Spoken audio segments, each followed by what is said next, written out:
जी कहते हैं जब दोनों बनिया अपने घर के लिए चल देते हैं तो श्री सत्यनारायण भगवान फिर सोचते हैं कि परीक्षा लेकर देखे बनिया कर दे शुद्ध हुआ या नहीं, या मन में पाप ही भरा हुआ। ऐसा सोच करके श्री सत्यनारायण भगवान एक दुबले पतले ब्राह्मण का रूप धारण करते हैं और सात बनिया से जा करके पूछते, हे बनिया तुम्हारी नाव में क्या लदा हुआ? धन के मद में चूर हुए बनिया ने उत्तर दिया कि हे ब्राह्मण देवता क्यों पूछ, तो क्या तुम्हारी इच्छा धन लेने की है? मान क्यों भी तो मेरी नाव में क्या तुमसे क्या मतलब? मैं तो बनिया हूँ, मेरी नाव में तेज पात हल्दी मिर्चा मसाला के सिवा हो ही क्या सकता है। बनिया का तो वचन सुन करके श्री सत्यनारायण भगवान जो ब्राह्मण के रूप कहते हैं, बनिया तुम्हारा कहना सत्य हो, अर्थात तुम्हारी नाव में तेज पात हल्दी मिर्चा मसाला ही हो। ऐसा कह करके भगवान वहां संतर ध्यान हो गए। उसके बाद वह बनिया अपनी नाव का लौटा, नाव पर चढ़ता देखा तो नाव में उसे तेज पात हल्दी मिर्चा मसाला मिला। ऐसा देख करके बनिया मूर्छित होकर के पृथ्वी पर गिर पड़ा और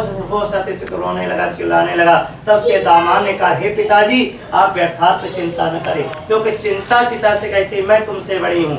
तुम मुर्दे को जलाती है, मैं जीते को जलाती हूँ। अतः कोई साधारण ब्राह्मण नहीं है, वो अवश्य कोई देवता आप उनके शरण जाकर के क्षमा मांगो, वो आपको धन को वापस कर देंगे, इसमें कोई संदेह की बात नहीं है। कि माल पुनः मिल जाएगा ओ है डंडी का श्राप, उनसे जा मांगा क्षमा विनय पूर्वक आप। कि प्रांतपाल रघुनायक अकरुणा सिंधु खरारी, गए शरण प्रभु राखी है सब अपराध विशाल। आप उनके शरण जाकर के क्षमा मांगो, वो आपको धन को वापस कर देंगे, इसमें कोई संदेह की बात नहीं। तब अपने दामाद की बात को सुन करके दंडी स्वरूप भगवान के पास गया और भक्ति पर दंडवत किया, प्रणाम कर काहे ब्राह्मण देवता मेरे अपराधों को क्षमा कीजिए, मैं धन के बद में चोर था जो मैंने आपसे झूठ बोला है, मेरा अपराध क्षमा कीजिए और मेरी नाव में पहले के समान धन भर दीजिए। बनिया वचन सुन करके श्री सत्यनारायण भगवान प्रसन्न हुए और गगन मंडल के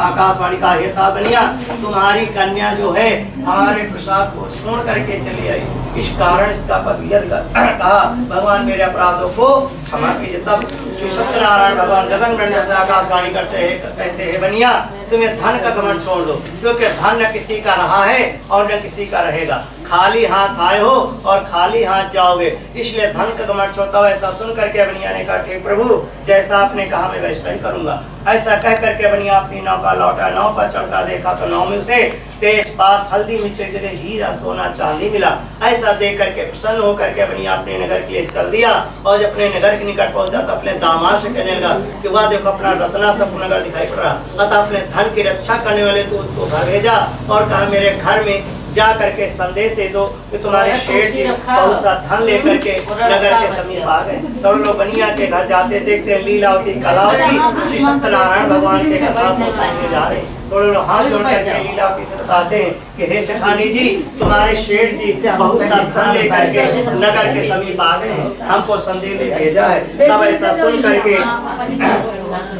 सुन करके लीलावती ने अपनी कन्या कलावती से कहा कि मैं अपने पद के दर्शन करने जा रही हूँ, तुम श्री सत्यनारायण भगवान का कथा सुन करके भगवान के प्रसाद को लेकर के तुम भी अपने पद के दर्शन करने आ जाना। ऐसा कह करके अपने पद के दर्शन के लिए चली जाती है। इधर कलावती कन्या श्री सत्यनारायण भगवान के कथा को सुनती है और जैसे ही कथा समाप्त होती है वो भी अपने पद के दर्शन के लिए चल देती है। जल्दी के कारण भगवान के प्रसाद को छोड़ करके चली जाती है, जिसके कारण अपने पति निकट पहुंचती हैं तो भगवान ने कैसी धूल भरी आंधी चलाते हैं, उसके पति को नाव सहित नदी में डुबो देते हैं। ऐसा देख करके कलावती कन्या बेहोश होकर के पृथ्वी पर गिर पड़ती है। जब से हो सती चित्रवती चिल्लाती भगवान से विनती हो रही है, भगवान इतनी कम संकट डाल दिया है, बिना पति के मैं जीवित, मैं भी अपने पति के साथ चिता में बैठ करके प्राणों को त्याग दूंगी। तब ऐसा सुन करके लीलावती बड़ा कष्ट होता, बड़ा दुख होता है कि मेरे एक ही कन्या है, वो भी सती हो जाएगी तो हम क्या करेंगे। तब अपने पति से कहती हे स्वामी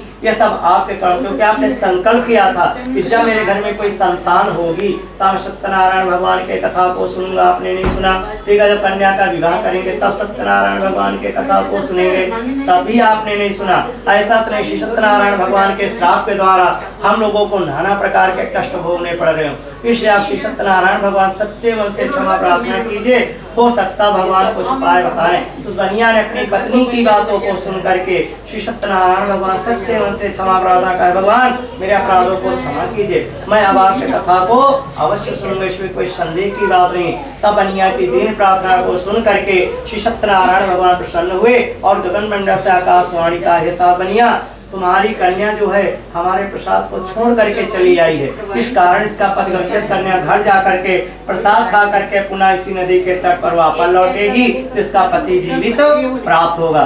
तब कन्या ने गगन मंडल से आकाशवाणी को सुन करके अपने घर वापस लौट आई और श्री सत्यनारायण भगवान के प्रसाद को खाया और प्रसाद खाने के बाद पुनः उसी नदी के तट पर वापस लौटी तो उसका पति जीवित प्राप्त हुआ। तब प्रसन्न हो गए, अपने पिता से कहने लगे, हे पिताजी घर चलिए, विलम्ब क्यों करते हैं। तब बनिया अपनी कन्या की बात को सुन करके अपने घर वापस लौट आता है और श्री सत्यनारायण भगवान के पूजन पाठ की कुल सामग्रियों को इकट्ठा करता है। उसके बाद अपने पंडित जी को बुला करके, अपने मोहल्ले वालों को बुला करके सब के साथ बैठ करके श्री सत्यनारायण भगवान के कथा को सुनता है, जिससे बनिया के सारे दुख दरिद्र दूर हो जाते और अंत में मोक्ष को प्राप्त करता है। संत प्राणी रेवा खंडे श्री सत्यनारायण भगवान भक्त कथा का चतुर्थोध्याय सत्यनारायण भगवान की जय।